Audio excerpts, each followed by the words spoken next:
This episode is brought to you by the shows of the You Run Podcast Network, all available at yourunpodcast.com.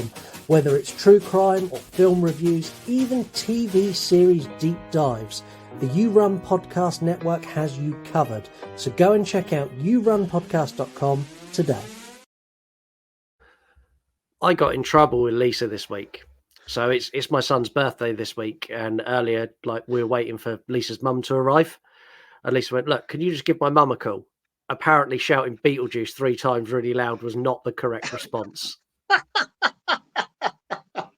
And anyone who thinks that's a gag, that is a true story. And I'm in the doghouse tonight. You want to die tonight?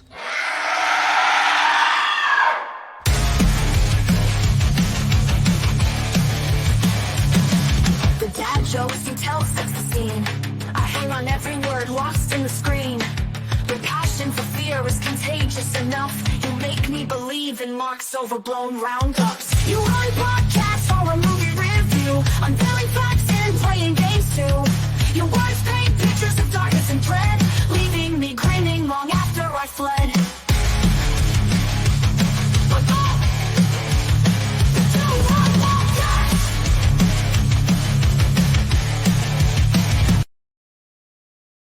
Hello and welcome to the You Run Podcast Horror Movie Review. My name is Scott. My name is Mark. And we are an interactive horror movie review show where you pick the movies you want us to review. Over on Instagram, we're at You Run Podcast. While you're there, give Mark a follow. He's at Reviews from the Crypt and at VHS from the Crypt. You can get in touch with the show by sending us an email, yourunpodcast@gmail.com, or you can record us an audio voicemail by doing that on Instagram or X in the DM section. Just hold the microphone button down and we'll receive your message. We've received quite a few messages this week, same as last week. When we get to messages, they're going to break you this week, break you. What have I done? What have I done now? You haven't. We'll get there shortly. Reviews are super important for the show. So important, in fact, that we're running a giveaway. So from now until Christmas, you need to leave us a 5-star written review on Apple Podcasts or a 5-star review on Spotify. Screenshot that and DM it to us on one of the social medias and you'll be entered into the draw. If you've already reviewed us, which I know lots of you have, you can leave a comment on Spotify, and every comment you leave from now until the end of the year is one entry into the draw. So if you comment on every episode between now and Christmas, that'll be 16 entries for you to win three pieces of merchandise from our store. Nice. Yeah, it's a good competition to run. We have 3 messages this week. I'm going to start here. Hey lads, it's your buddy Newman from Movies for Days. Just wanted to respond to your I Know What You Did Last Summer episode because you liked the cast so much. I wanted to shout out another great Ryan Philippe movie y'all should check out, The Way of the Gun. It's basically a spiritual successor to Butch Cassidy and the Sundance Kid. It features Benicio del Toro, Juliette Lewis, and James Caan. And it's fantastic. And Johnny Galecki, before doing The Big Bang Theory, but after doing Roseanne, was in this great flick called Suicide Kings, where him and a bunch of his rich buddies kidnap Christopher Walken, who is a retired mobster, because they need his help dissolving a kidnapping situation that has been visited upon them. Dennis Leary is his top enforcer. It's awesome. Suicide Kings. And if you've both seen these movies already, fuck it, watch them again. They rock. All right. Love you, really. Take care. Bye. I personally have seen neither of those movies, but the cast lists for both of them sound incredible. But Westerns aren't my thing. I'm not going to go for the Ryan Philippe Western, I don't think. Suicide Kings with the kidnapped Christopher Walken I have seen, and honestly, it is... just picture Christopher Walken being kidnapped, being Christopher Walken. That's exactly what you get. It's so I'm down good. for that one. Yeah, really, really good movie. We have another message. Hey, what's up, guys? It's Alex. Real quick, I wanted to correct myself on the Ryan Philippe movie. I think I called it Antivirus. It's called Antitrust. Antitrust. But anyways, I wanted to call in and formally request a movie. One of my favorites. It's definitely in my top 10. But The Autopsy of Jane Doe. Yes. I love Yes. The Autopsy of Jane Doe. That is an incredible movie. I was just about to say, shall we vote on it? But we both nodded and said yes at the same time. So, Yeah. yeah. And you're also forgiven for calling that movie antiviral or antitrust. I don't know. Whatever you said the first time that was wrong, that's what I called it in the episode as well. So it's all good. And yeah, like you can do that here. Alex, you've got that request. That will be at some point in October or November. Me and Mark will squeeze that episode in. So if you want a movie to be covered on this show, all you need to do is leave us a voicemail. We got one more voicemail. Are you sat comfortably? I am now. Okay. Hi guys, just listening to some of your old episodes. I'm just listening to Urban Legend on the back of I Know What You Did Last Summer, and I'm wondering, are you still offering sexual advice? If so, please help, because since listening to your podcast, I've discovered I can only masturbate while looking at videos with no sound and simultaneously listening to your show. It's the only way I can climax. Please help me solve this issue. Wow. Okay, that's new. That's new. No judgment. No judgment. You're into what you're into. It's not the first person, though. Do you remember we had a female listener early in the show when you first joined who also confessed to masturbating to us while listening to the show? That is wild, man. That is wild. That is wild. I noticed he didn't leave his name, even though I instantly recognized who it was. And I'm just now wondering whether I should unfollow, and block that account. No. Like I wouldn't do that.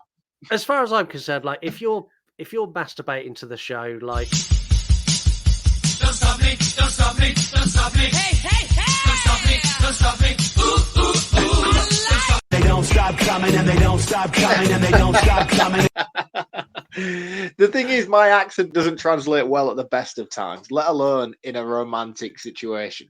The thing is, if we get one more listener that does that, we are almost at a point where we can offer the You Run podcast masturbation support line. I'm not taking those calls. So if you too masturbate to the You Run podcast, please call in and let us know, and we won't judge you at all. Wanker, mate, if anyone is. Honestly, I don't get it. I don't get. I know you want to move on from this very quickly, but I'm just in a state of shock right now and understanding of where this is coming from and why there is a necessary need to do this. It's definitely not to your roundups because no one can last that long. There's a challenge for you if you are listening, you masturbators. Save your masturbation to Mark's roundup and see if you finish before he does. And let us know. Send us a voicemail.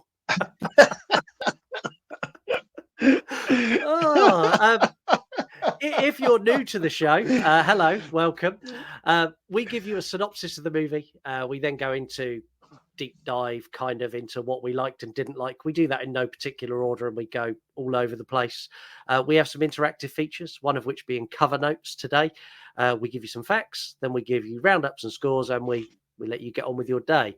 I'm still stuck on the masturbation. I don't know if we've helped him. Like Dave, I just think you should do it. Just carry on. Like I don't care. Makes no difference to me. Yeah, I mean, are we not helping him anyway by releasing more episodes? Is that not our contribution to him? Yeah, I mean, like if you need to do it more than once a day, our YouTube is available.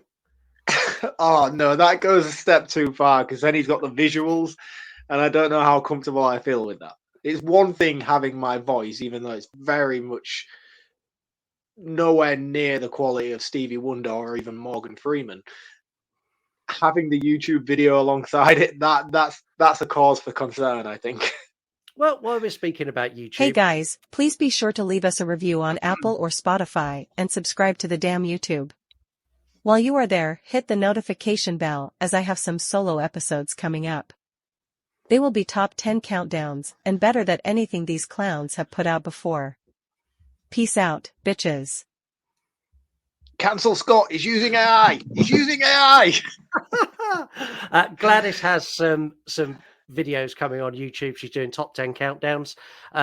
They are movies selected by me. I have written the dialogue for Gladys. It's not completely AI generated, but they're videos that I'm not on. which means I can create these videos while I'm sat in my pants in the evening, and I don't need to come and sit and record. So, hey, it's what you get. Hey, judging by the way this episode's going, maybe releasing videos of you in your pants might be the way to go. Maybe OnlyFans coming soon. Today it's a new release, and we're letting you know our thoughts on letting the juice loose again. Lydia is back, Delia is back, Beetlejuice is back. They gave Jeffrey Jones what he deserved in real life for being a dirty pedo.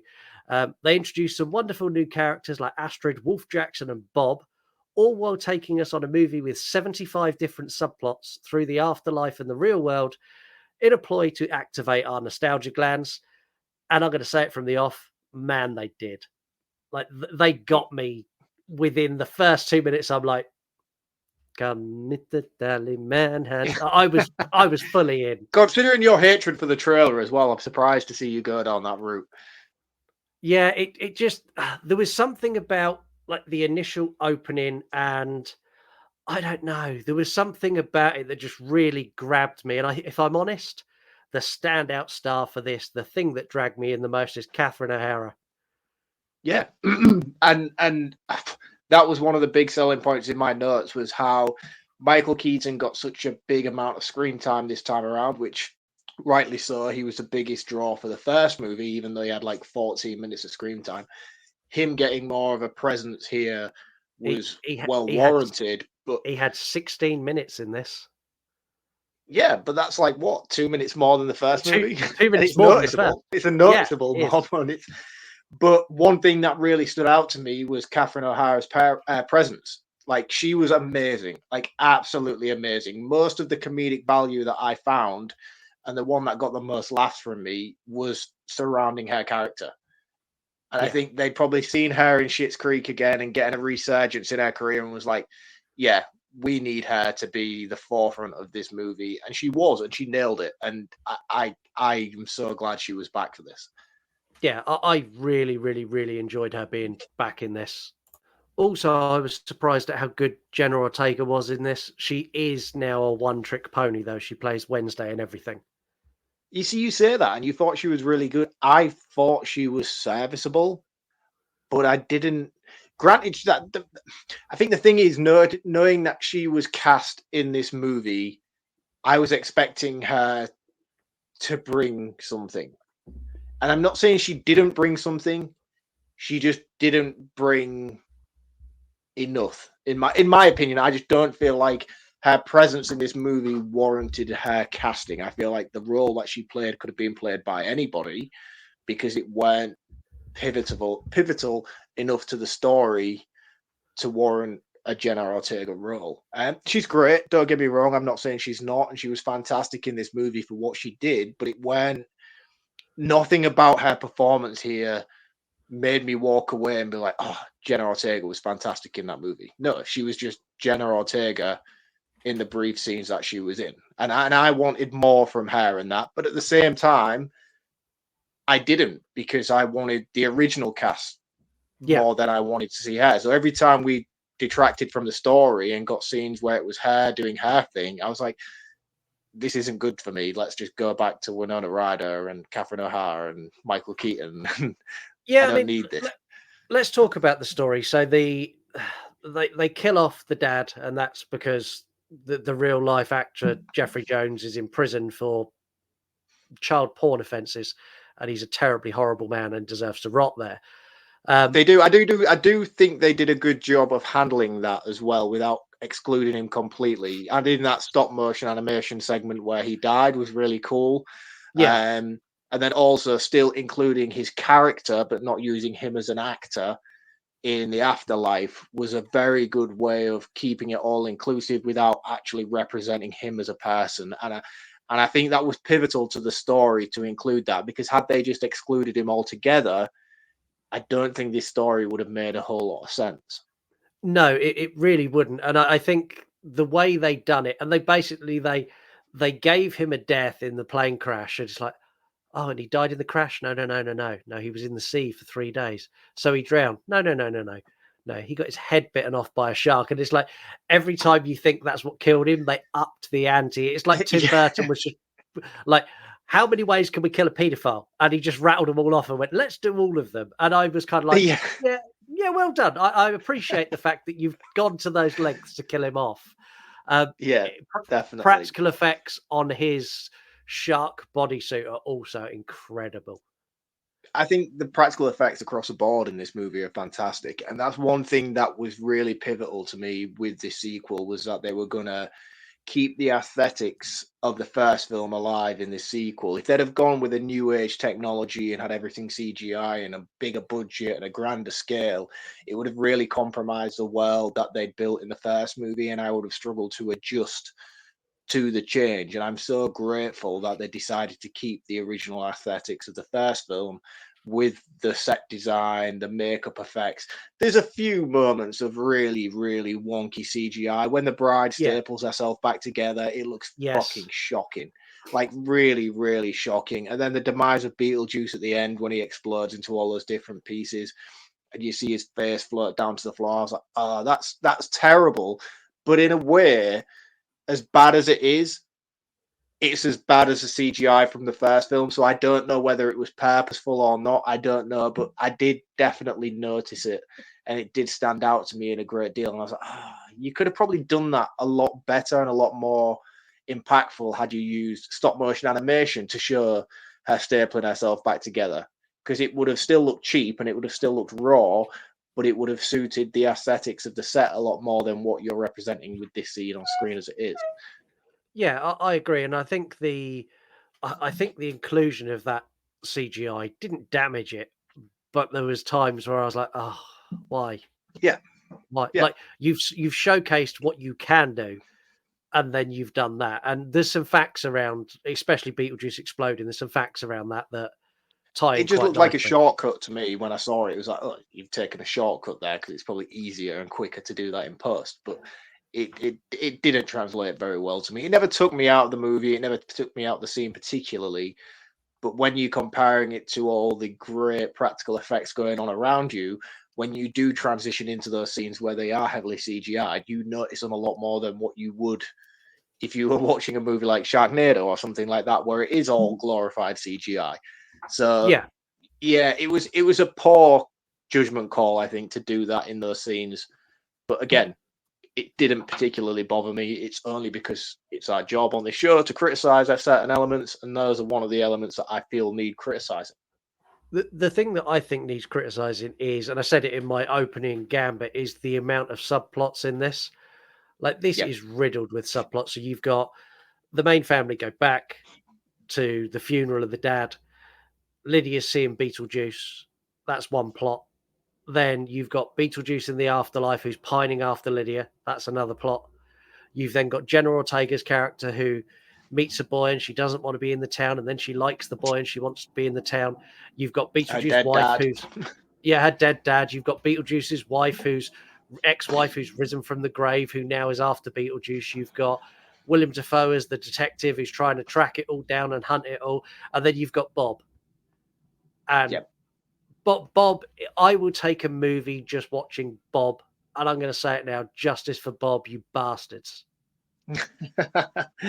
I mean, the thing is, I didn't particularly warm to Bob the same way you did, especially given your passion for the character. But one thing that did stand out to me more than anything is the pacing and is the excessive amounts of subplots, which is weird because you spend the first 50 minutes, possibly even 60 minutes, introducing all these story arcs, building upon the time period from the first movie to the second movie and filling in all the gaps, introducing new characters such as Winona Ryder's fiance.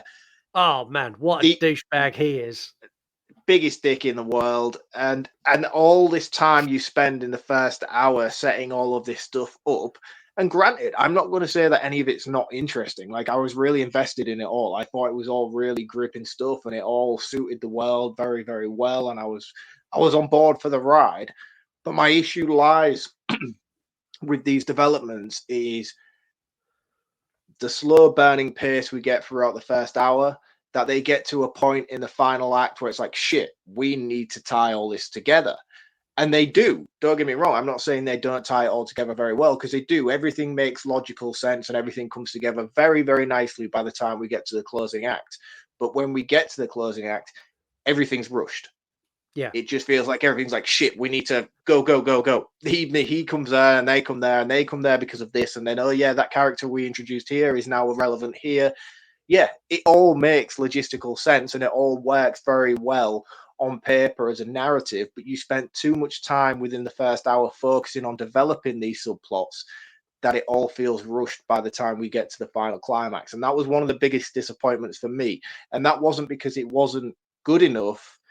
It was just rushed at the end. And I would take a 2-hour cut of this movie where we spend an hour developing the stuff that we got, which was perfectly paced and it was all very well and all very enjoyable. But then give me that additional 25-30 minutes for the second half of the movie that you massively condensed to tie everything together. Because had you expanded it all and give us the extra hour at the end to bring it all together more neatly and more coherently, I would have enjoyed this movie a lot more. But for me, it just felt right. We need to get to the finish line now. Let's just bring everybody together for a reason. Yeah, I think the other way to do this is like the plot of Lydia and Beetlejuice is all you need. Lydia, Beetlejuice, have the plot with the daughter, lose the plot with the ex-wife, because the only reason that's there is to give us the backstory of how Beetlejuice became Beetlejuice. And also because he was needed to get married again to Lydia. Again, like I'm justifying it because it is purposeful and it all makes sense. He needs to get married again to vanquish her and get her out of his life because then he's married again. But I think my biggest issue with all of this lies with Jenna Ortega. Because had you have just cast a nobody as Lydia Dietz's daughter, we wouldn't have had to spend so much time developing her character at the beginning. You could have had all of the story still make sense, but without the bloat that we got from it because it's Jenna Ortega, so she needs more screen time, you know? Yeah. And I think that's the issue. No, what we needed was more Bob. More Bob. I don't get it. I don't get more Bob. He doesn't do anything. Like Beetlejuice in that, like he's working effectively for the civil service in the undead realm now. He's a manager running a call center. All of those shrunken head characters are just brilliant. Like, I love the fact that they're all actual puppets. I love the fact that it was a person in the suit and then they controlled the head and the face and the eyes from a controller stood behind him. Like, all of that to me was so much like the original. And like, even the way like Bob turns his head, but he can't quite turn it properly. It's just so reminiscent of that final scene. And Bob is the most loyal, kind, nice guy. And he gets nothing but shit on from the start of the movie when Beetlejuice is picking on him to where the detective comes and drags him in and screams and shouts at him to when he gets massacred by the evil woman. I do like the effects used for the soul sucking when she kills them each time and she basically compresses them like a Danny DeVito's bag. DeVito's That's really good. Danny DeVito's death was amazing, and his skin suit looked so much like Danny DeVito at the end. Yes, it was great to see him in there as well. Yeah, because like I'm sure, like me, like Danny DeVito, we grew up with Danny DeVito. Like he is instantly recognizable, and they do this whole thing where he's got the back to the camera for I don't know, probably a minute. I knew it was him straight away. The second I saw him, I went, "Oh, Danny DeVito's in this." At least, like, well, how do you know it's Danny DeVito? I was like, "It's Danny DeVito," and then he turned around. How is it not Danny DeVito? Yeah, it's zombie Danny DeVito. Like he was cool. I think all of the original cast in this were cool. I think Lydia's story was a bit weak, where she's now. And I think I'll be honest with you. I think Winona Ryder's performance was very weak as well. I didn't think she was exceptional in this.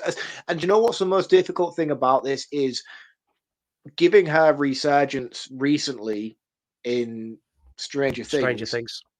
I've seen what she can do in that show. She's fucking fantastic in Stranger Things, and she's one of the biggest draws for me. I know people love the kids and all the rest of it and Hopper, but Winona Ryder was born to play that character in Stranger Things. So I've seen how great she can be, and I know how important the original Beetlejuice movie is to her.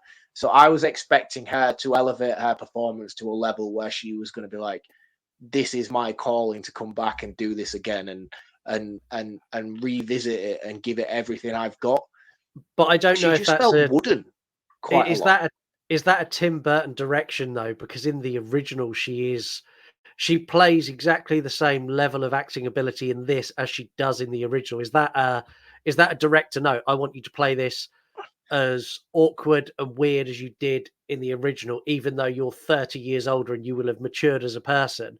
Because I want to shift this story to Astrid and the Ghost Kid, and I want Beetlejuice to be the main focal point. Was it Tim Burton that made that happen? Possibly, yeah, for a big percentage of it, but there is a lot of scenes within this movie that required big emotional performances from Winona Ryder, especially the stuff within the underworld where it's not necessarily a personality trait to behave in a certain way. It's a do or die kind of situation, and for me, her performance in it just didn't quite live up to what I expected from her, and especially considering I know what she can do now as a What character actor, it just didn't quite get me as much as I wanted it to.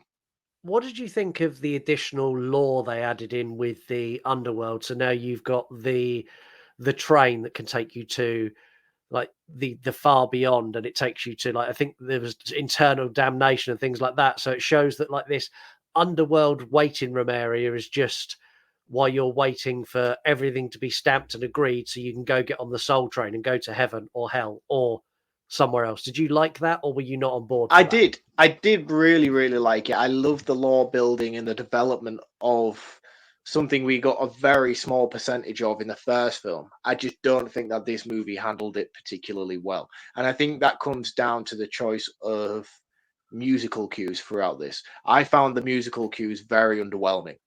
You The sing know, song in the Soul Train was like, what are you doing? Like yeah, I don't need this whole like full on the greatest showman musical number here. I just need her to be being dragged down to the train and someone to come and save her. I don't need any of this like it's the Soul yeah. Train. I thought the theatrics in this was just shit, to be honest with you. And I think, given how impactful the first movie's musical cues were, the choices made for the songs throughout this film were just so underwhelming. The final song at the end, where they're doing the whole wedding song, didn't get it, didn't resonate with me, didn't appeal to me in any way. And I think there is a million and one other pop culture songs that you could have chosen that would have worked so much better within that scene. The Yeah. whole Brian Adams song that Beetlejuice was singing, and he wasn't even singing it in his voice, it was just a dub over. That was just pathetic, in my opinion. And another gripe that I really had with the character of Beetlejuice and the direction they chose to take him in within this movie was when he kept choosing different languages. When he was doing the backstory of the bride and it was all done in French with a backstory of the subtitles, I just didn't get it. I just didn't see why it was necessary. And then again in the closing act, when he went all Mexican and did the whole Mexican thing, it just felt to me like there was something missing, that something was edited from that section that led up to that scene at the end where he was doing the whole Mexican bull thing with the sandworm. I get the Mexican bull thing with the sandworm. Yeah, that's great. It leads him to get to But there. But then what was he it doing just it? felt like something was missing from that scene. Yeah, and I think what was missing from Beetlejuice was behavior like Not so fast, brown boy. We're gonna have some laughs. that sort of behavior. I think they just tried to make him too relatable. Yeah, they tried to make him more of a goodie, and I will give them credit where it is due. He is still very politically incorrect in this, and I saw an interview with Tim Burton yesterday where Tim Burton said when they wrote the script for Beetlejuice, they gave it to Michael Keaton, and it was still the same as it was in the original. Michael Keaton went, "Yeah, I'm gonna do what I want," and Tim Burton went, "Okay, fine."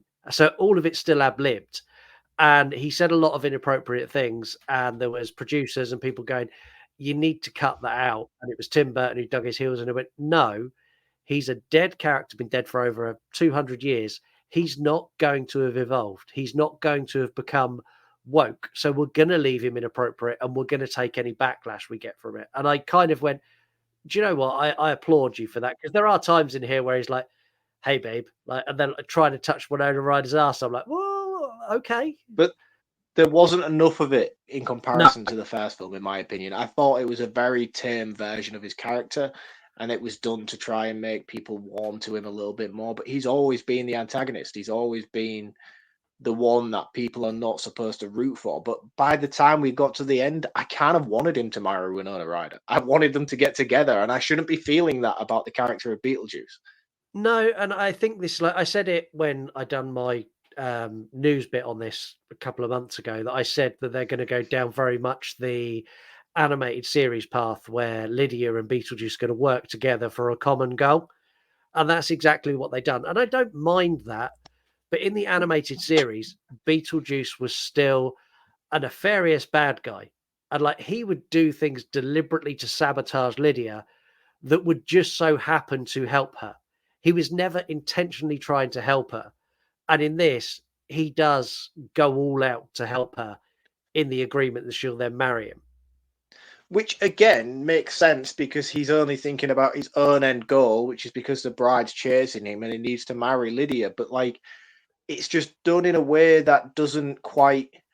It feels very underhanded in how he's doing it. It doesn't feel like they should have just taken it in a lot more darker route. And I think that's my biggest issue with the movie overall is it's not dark enough. It's very timid. It's very toned down in comparison to what the first film is. I mean, the first film is a timid movie, but it's got that perfect balance where a slight different change of tone in the line delivery would take the movie in an entirely different direction. You don't have that here with this second sequel. It's just a case of he is his character. He is on her side. He is helping her. Let's all warm to Beetlejuice. Let's all show how much we appreciate this character. But you don't get that from the first film, but you love him because of that reason. Yeah, and in the first one, like he does things like this. I don't know what her problem is. And this. Nice fucking model! Best line in that movie. But we don't get any of that. And I understand why we don't get it, but I kind of wanted that. One thing they replaced it with that I was appreciative for was all the gore. The bit where they do the therapy session and is Winona Ryder's really annoying boyfriend basically goes, look, this is a trauma. We're going to work through this together. I understand Beetlejuice is like a manifestation of all your things. So Beetlejuice, Beetlejuice, Beetlejuice. And they end up sat in the therapy chairs like that when Beetlejuice goes, look, we're all going to spill her guts and we're going to talk about everything. We're just going to get it all out. And then he goes, I'll go first, and slits himself from like his chest to his stomach and his guts go everywhere. Like that, I was like, brilliant. Great. Love that. Fantastic. And again, you can't knock the practical effects in this movie. The makeup as well of the people that are dead within the waiting room and stuff look as great as they did in the first movie, which will make this movie just as timeless as that one in terms of its effects. But the story just don't live up to it, man. It just doesn't qualify enough for me.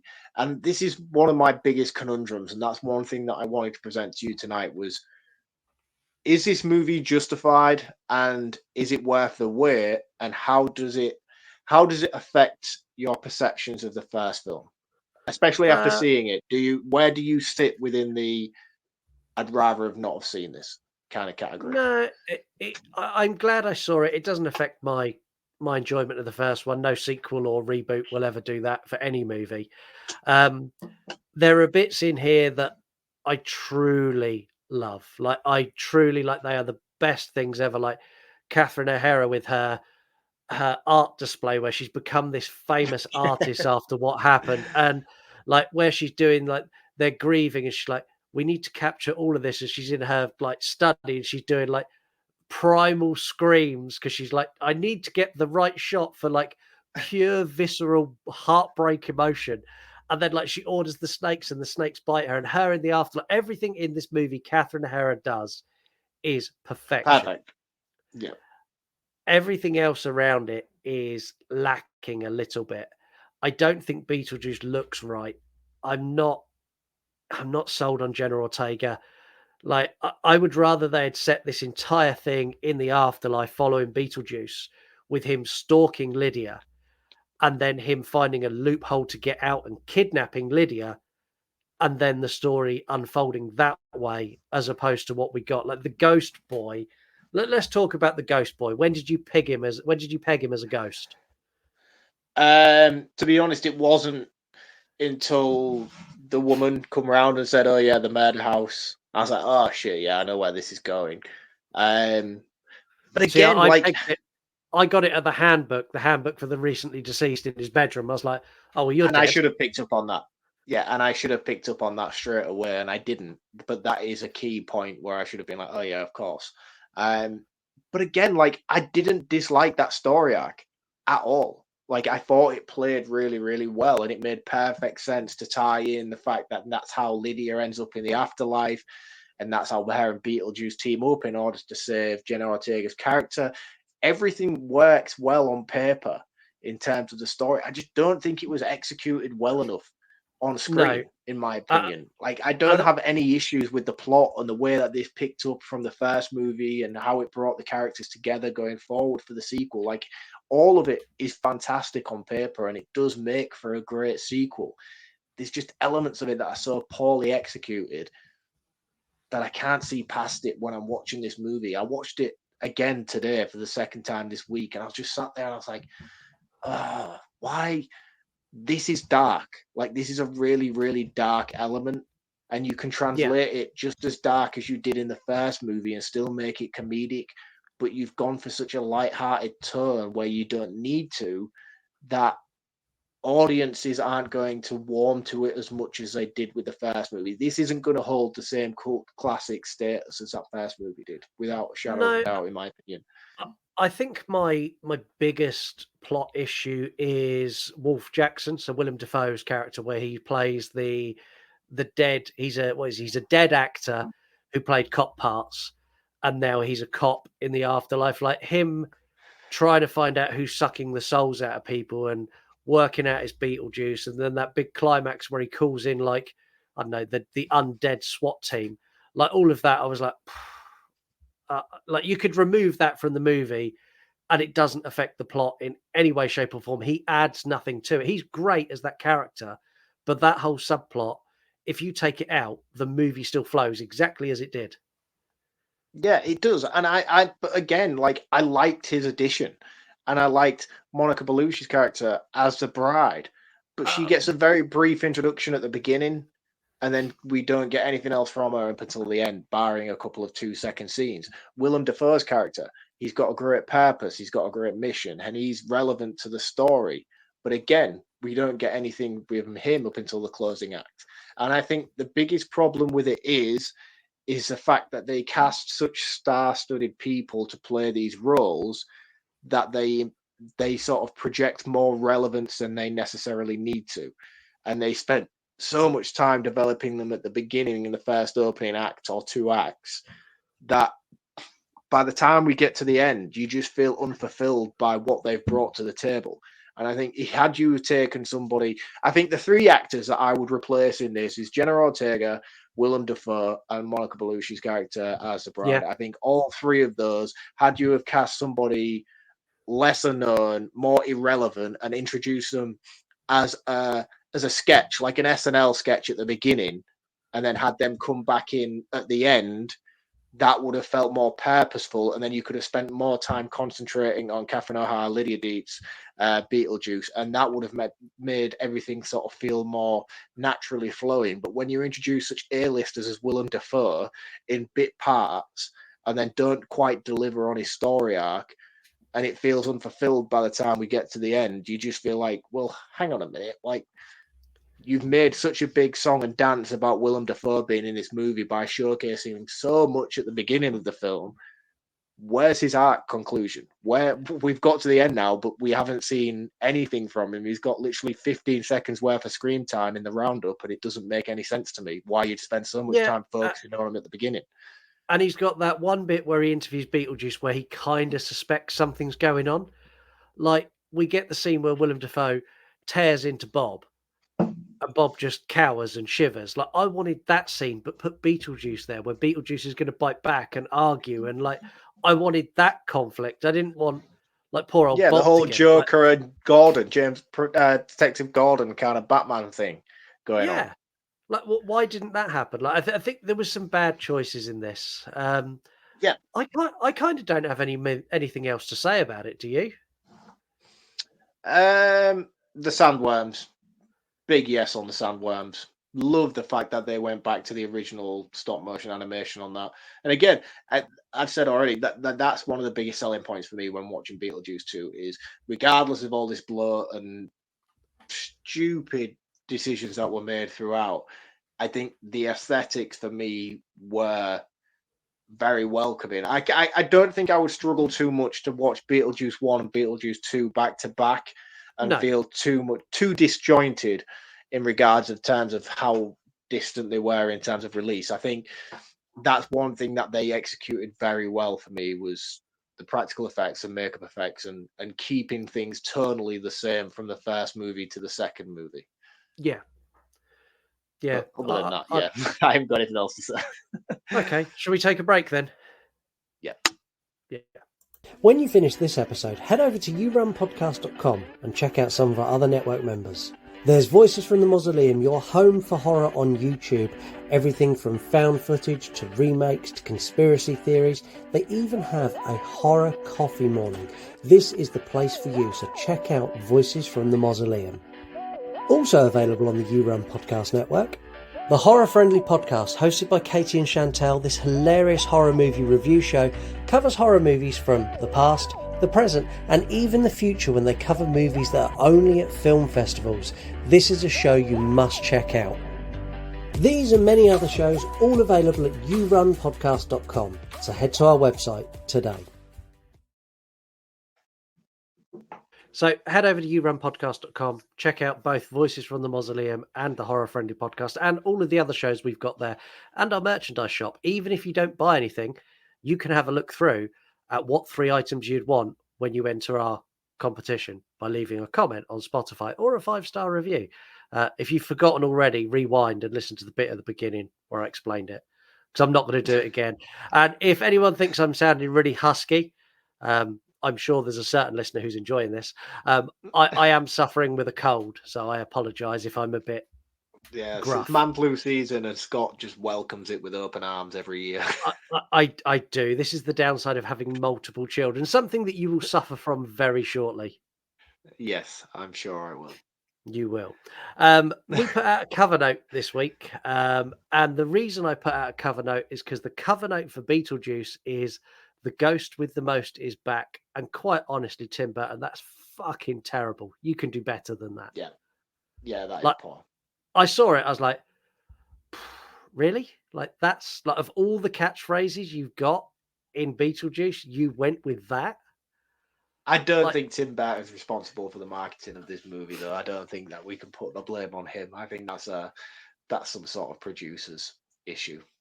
Yeah. Well, anyway, our listeners fixed it and fixed it good. Doom Generation podcast. Tim Burton finds a way to make his girlfriend staple her body parts together in a sexy way. And then in brackets, as is clearly his fetish based on past experience. That's Movies That Doomed Us is their podcast. And yeah. His girlfriend. Is Tim Burton going out with Monica Bellucci? Yes. Ah, we're going to go Tim Burton. Yeah, well, Helen Bonononononothem Carter before that. Like the man has I love got her skills. too. She's fantastic. Yeah. Yeah, that was his ex-wife. So he's got a long list of hot women. I imagine in 10 years he'll probably be dating Jenna Ortega. He strikes me as that sort of guy. That's wrong. That's wrong on so many levels. It is. Mike the Movie Misfit. The Ghost with the Most is back with far too many subplots. I agree. Yep. And that's Mike. He's a horror movie account on TikTok and Instagram. Nerdy Dad 42. That's right. It's Batman. And they're a mixed fandom account. Rowan J. Aardvark, who's the host of the Aardvark and Magic Moshi Do Red Dwarf. It's showtime. Again. Again, perfect. And finally, my personal favorite. This comes from Tragic Ra, who's an account on TikTok and Instagram. Really, really cool account. She went with Justice for Bob. Yeah, I don't get it. Don't get it, man. He's not that relevant. Where is your heart, man? Bob is like this. Bob, like, how did you not feel for him when he died? His character much. I just didn't care. I just didn't care enough for his character, to be honest with you. They don't stop coming and they don't stop coming and they don't stop coming. There's a lot going on in this movie. Yeah, let's do some facts.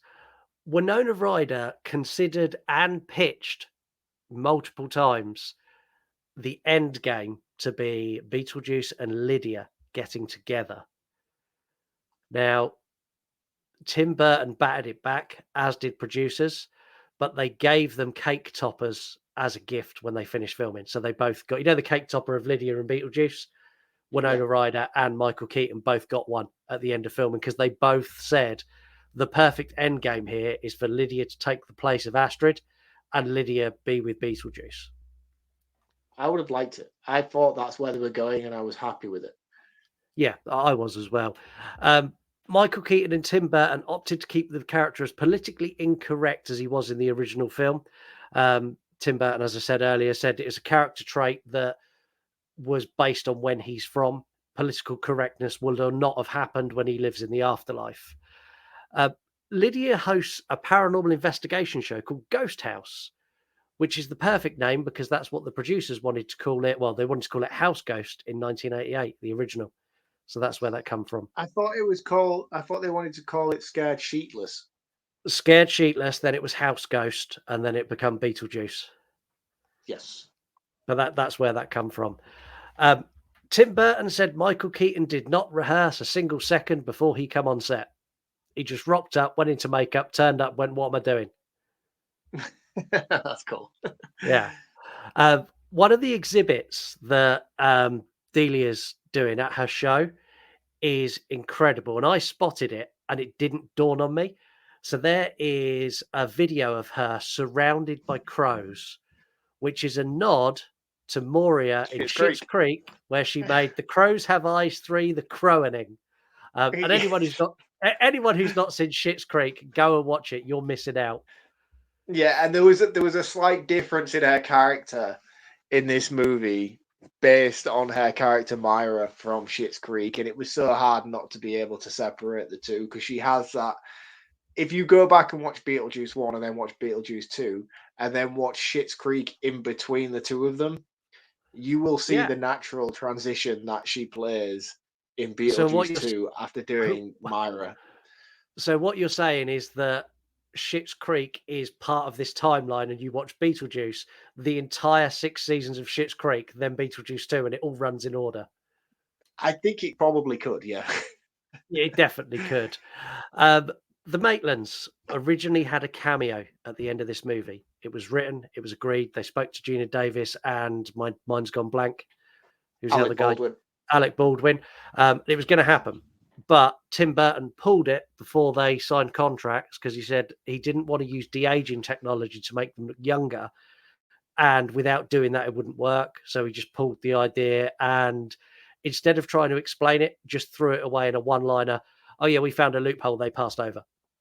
Yeah, I was happy with that. Yeah, I was as well. Monica Bellucci's body is pierced together in a very similar way to Sally in A Nightmare Before Christmas. The only difference is in this she uses staples, and A Nightmare Before Christmas it's stitched together, but the stitch marks are in the same places. Yeah, just heavily CGI'd. Yes. Also in A Nightmare Before Christmas, Catherine O'Hara voiced Sally. I knew that. Why was I going to pretend like I didn't know that? I did know that. One of the newspapers, Beetlejuice is quite often reading newspapers. One of the articles he's reading is a headline about 2 ghosts whose death were incorrectly assigned as suicide. So when we get the flashback of Beetlejuice, he is one of them. He shouldn't be working for the Afterlife Civil Service because he didn't kill himself. That's how you end up a civil servant. And also Astrid's dad didn't kill himself either. He was eaten by piranhas. So those are the 2 who are working for the civil service who are there incorrectly. They should have been allowed to cross over. Beetlejuice's exploding body is a direct reference from the animated series. That was how Beetlejuice disappeared at the end of every episode. Right.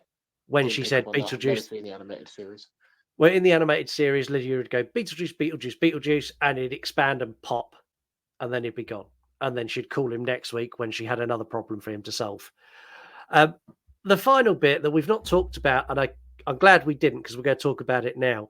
The baby crawling on the ceiling is a direct homage to Train Spotting from 1996, which is one of Tim Burton's favourite movies. Can we talk about Beetlejuice Baby? I'm not on board for Beetlejuice Baby. I don't know why it was there. It's stupid. No, it's ridiculous, really ridiculous. And that's one thing about this movie that I didn't like in particular as well is the dream sequence segments that are fluttered in throughout.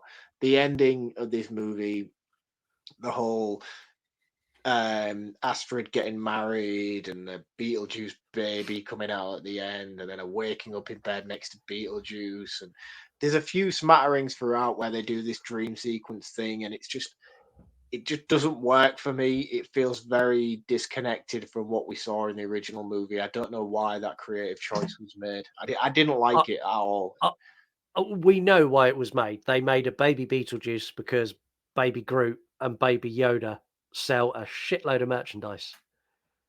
Yeah, probably. But again, in terms of respecting your movie and respecting the legacy of the character, these segments throughout this film just they work for me at all. And yeah, you're right. It's probably just a marketing ploy for NECA to sell more toys, but I just didn't like it. I didn't get it. It was just No. stupid. I did. So what you're telling me is my movie that comes out in December, I need to cut Baby Scott from that movie. Please do. If you have any idea of doing something as stupid and ridiculous as that, it's not welcome within the world. Okay, no, that's fine. Do you want to round this up first, or should I do it? I'll go first. I'm going to keep this one short and sweet because I don't feel like there's much more that. Before you like start, you're gonna put a timer on me now. No. The race is on. If you've not started already with your masturbation, now's the time to beat Mark. On your marks, get set, go. Go.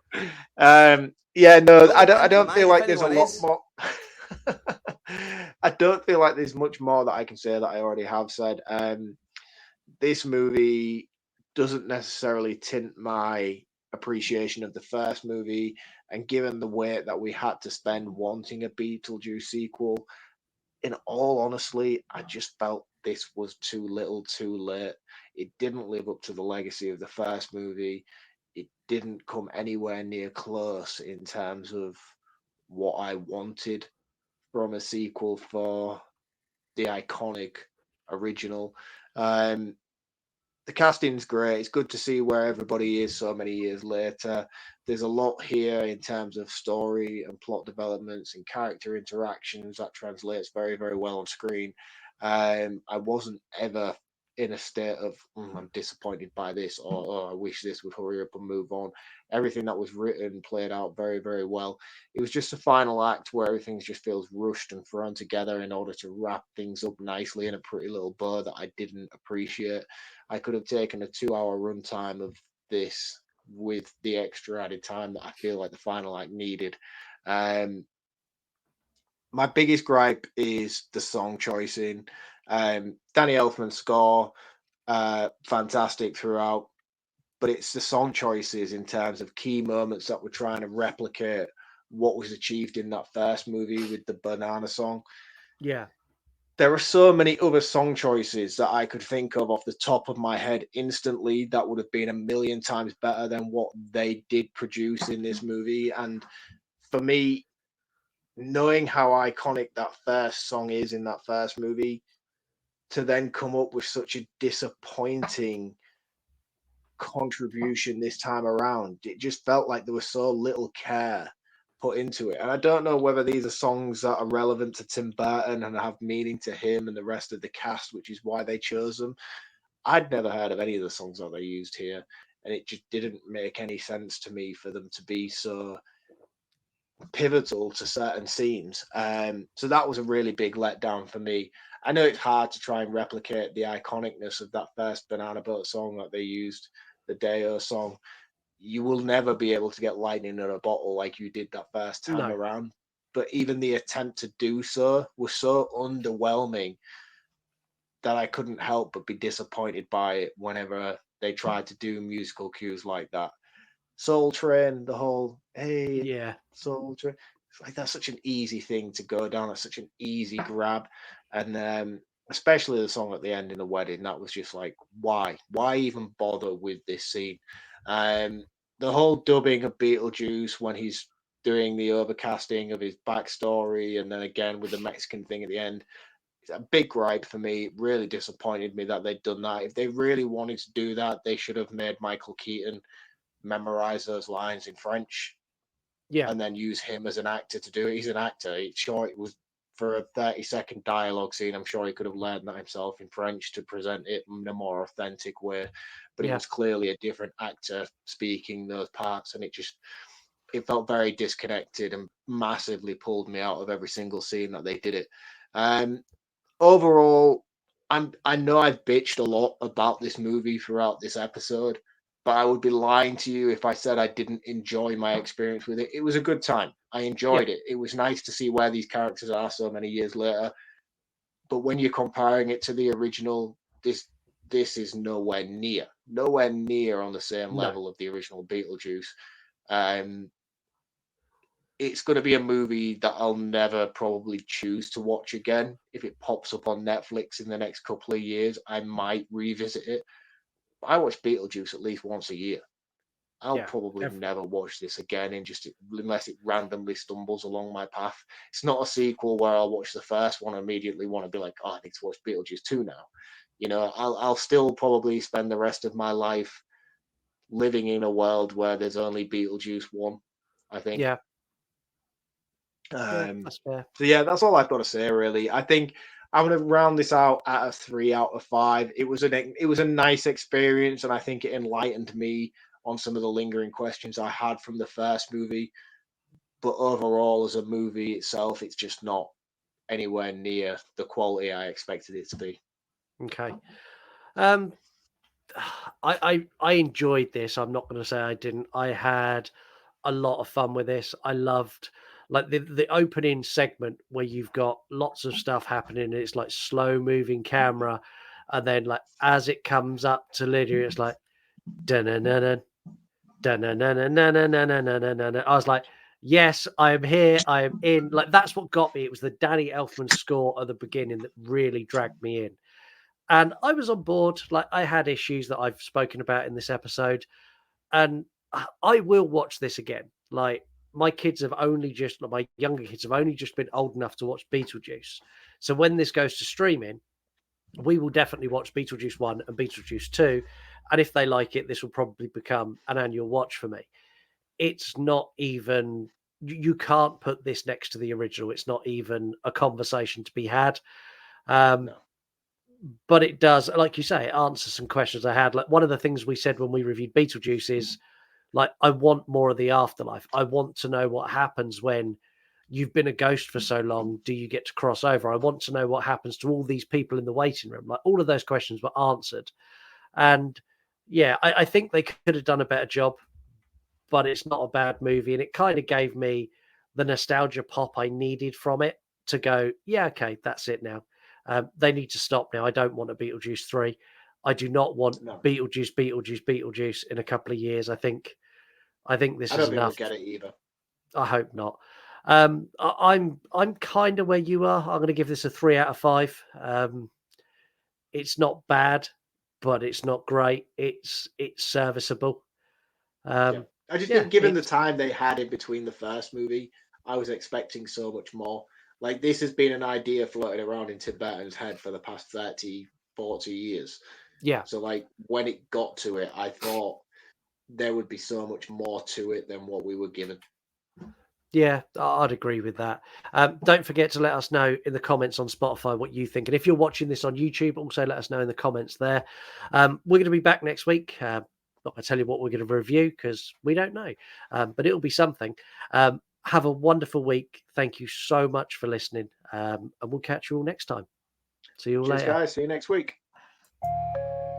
Topics flipping every week. Conversations make you. That's not our outro at all. You want to die tonight?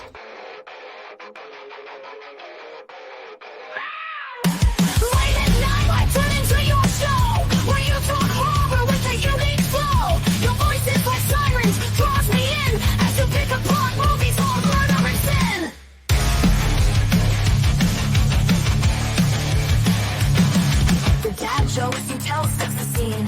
I hang on every word lost in the screen. The passion passion for fear is contagious enough. You make me believe in Mark's overblown roundups. You run podcasts or a movie review, unveiling facts and playing games too. Your words paint pictures of darkness and dread, leaving me grinning long after I fled.